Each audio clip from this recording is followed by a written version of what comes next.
जय श्री राधे। ज्योतिष में हम आज बात करेंगे द्वादशेश का 12 भाव में फल। यह द्वादश भाव है, इसे व्यय भाव भी कहते हैं। तो यह व्ययेश भी हुआ। तो द्वादश के स्वामी अगर यहाँ कोई भी राशि है, जैसे 5 है, तो इसका स्वामी सूर्य द्वादशेश कहलाता है। और अगर द्वादश का स्वामी यहाँ इस भाव में है, तो लग्न में होने से वह व्यक्ति जन्म स्थान से दूर जाकर लाभ अर्जित करता है और वह लाभ, वह धन उसके परिवार वालों के लिए होता है। अर्थात वह परिवार के लिए दूर जाकर धन कमाता है और उसका स्वभाव खर्चीला होता है। थोड़ी सी अशुभता उसके व्यवहार में झलकती है। वह कमाते हुए अच्छा बुरा नहीं सोचता और दान पुण्य का दिखावा करने वाला होता है। आलस्य की वृत्ति होती है और आयु के लिए हमेशा चिंतित रहने वाला होता है ऐसा व्यक्ति। और बचपन में शरीर में रोग हो जाता है, लेकिन उसका उत्तरार्ध अच्छा होता है। दूसरों की सहायता करने वाला होता है, लेकिन जुआ आदि में भी ऐसे व्यक्ति की रुचि हो जाती है। पिता को सुख देने वाला होता है। और अशुभ ग्रह का अगर यहाँ प्रभाव हो, इस पर द्वादशेश बैठा है और कहीं से भी अशुभ का प्रभाव हो, या यहीं पे कोई शनि राहु जैसा ग्रह बैठा हो, तो उस व्यक्ति का चरित्र संदेहास्पद हो जाता है। तो भ्रमित करता है वह दूसरों को कि इसका चरित्र अच्छा नहीं है। द्वादश भाव त्रिक भाव है और उसका स्वामी जहाँ पर भी बैठेगा उस भाव की हानि करेगा। अब आगे देखते हैं, अगर द्वादश भाव का स्वामी यहाँ दूसरे भाव में है, तो व्यक्ति की वाणी कटु हो जाती है। वह क्रोध में कुछ भी बोल जाता है। कुटुंब छोटा होता है और उसके कार्य क्षेत्र में बाधा आती है। तो जो भी वह कार्य करता है वह बाधा से शुरू होता है। ऐसा जातक निर्धन और कृपण, लालची और निर्धन होता है। वह संघर्ष करके धन प्राप्त करता है। लेकिन अगर द्वितीय भाव या द्वितीयेश इस भाव में जो भी राशि है, जैसे 11 है और उसका स्वामी शनि है और उस पर शुभ प्रभावों की दृष्टि है, तो उसका रहन सहन परदेश में बहुत ही अच्छा होता है और वह परदेश जाकर धन संचय कर लेता है। तो ऐसा व्यक्ति भी घर से दूर जाकर ही धन कमाएगा। तो जातक को खाने पीने और मनोरंजन के साधन में अधिक खर्च करने वाली वृत्ति होती है और जीवन साथी का वियोग सहना पड़ता है। तो जीवन साथी से दूरियां हो जाती हैं और उसका वियोग सहना पड़ता है। तो ऐसा व्यक्ति उद्यमशील होता है, परिश्रम करके धन कमाता है, लेकिन आँखों की समस्या हो सकती है, क्योंकि यह विभाव है और यह नेत्र का भी भाव है। कुटुंब का भाव है, धन का भाव है और नेत्र का भाव है। तो नेत्र की पीड़ा, आँखों की पीड़ा हो सकती है।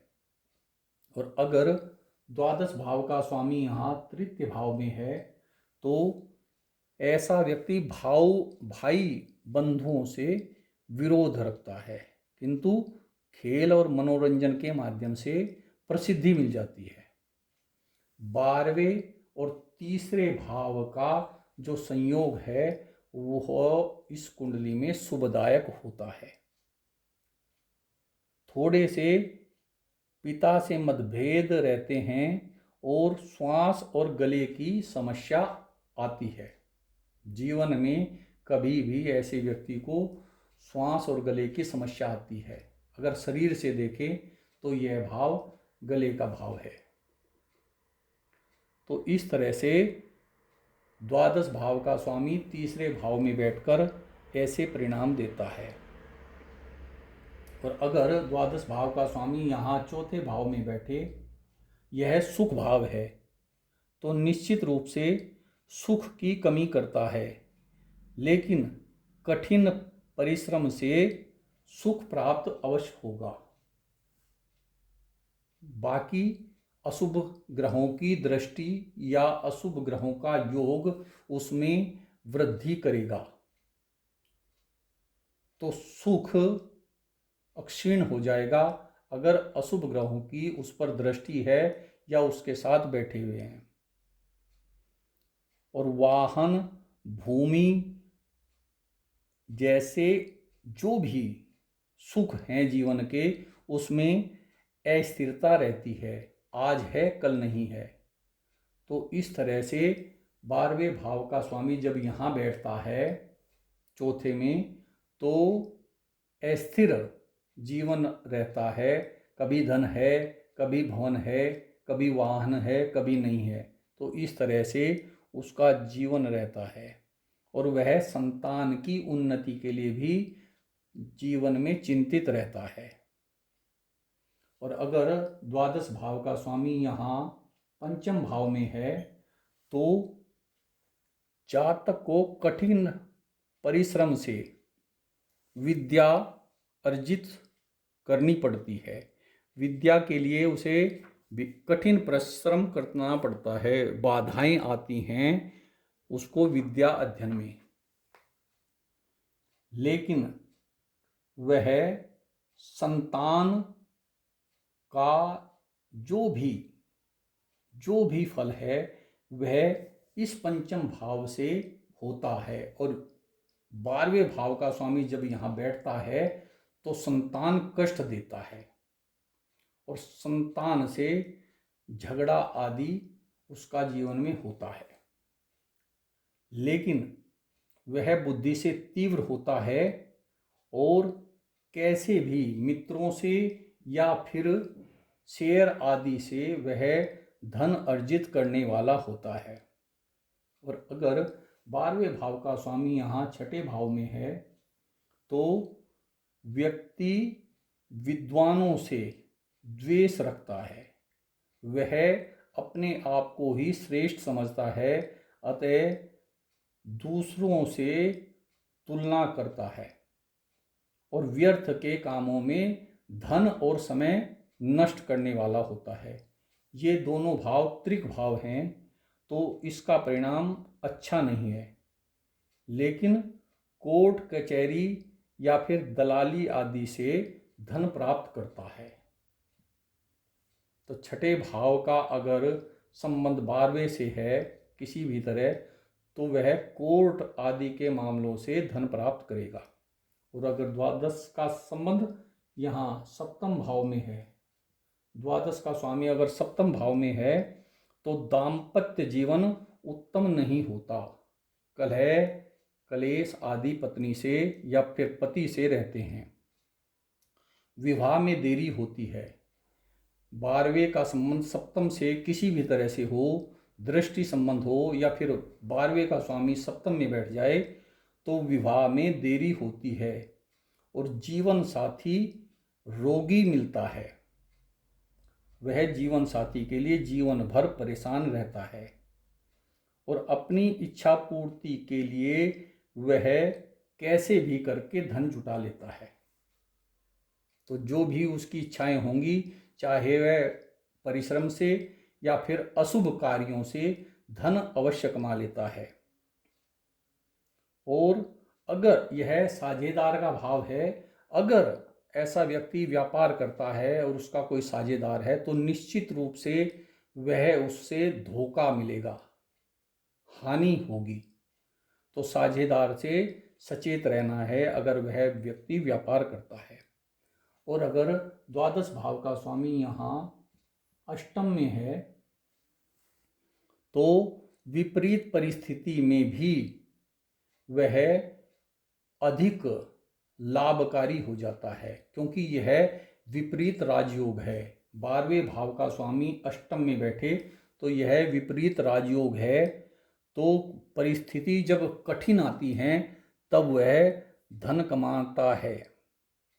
और बचपन में रोगी होता है, अनिद्रा आदि के उसे रोग हो जाते हैं, लेकिन ऐसा व्यक्ति पुलिस, सेना आदि जैसे पराक्रम के कार्यों में सफल होता है।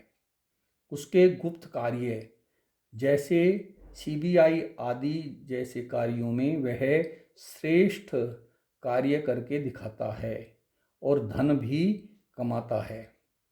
तो अगर पुलिस, सेना, सीबीआई आदि जैसी जॉब है तो यहाँ वह श्रेष्ठ कार्य करेगा और धन भी अर्जित करेगा, लेकिन थोड़ा सा शरीर कष्ट उसे जीवन में रहता है और कभी कभी वह मृत्यु भय भी दे देता है।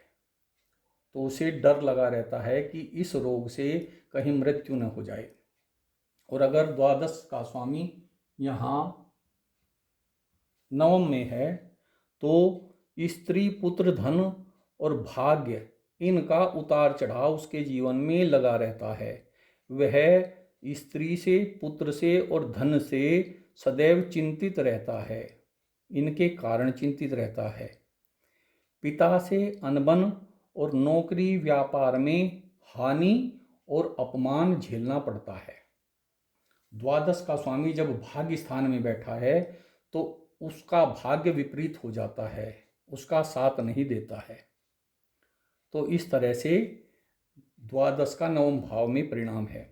और अगर द्वादश का स्वामी यहाँ दसम भाव में बैठे तो व्यक्ति राज कार्य में संलग्न रहता है।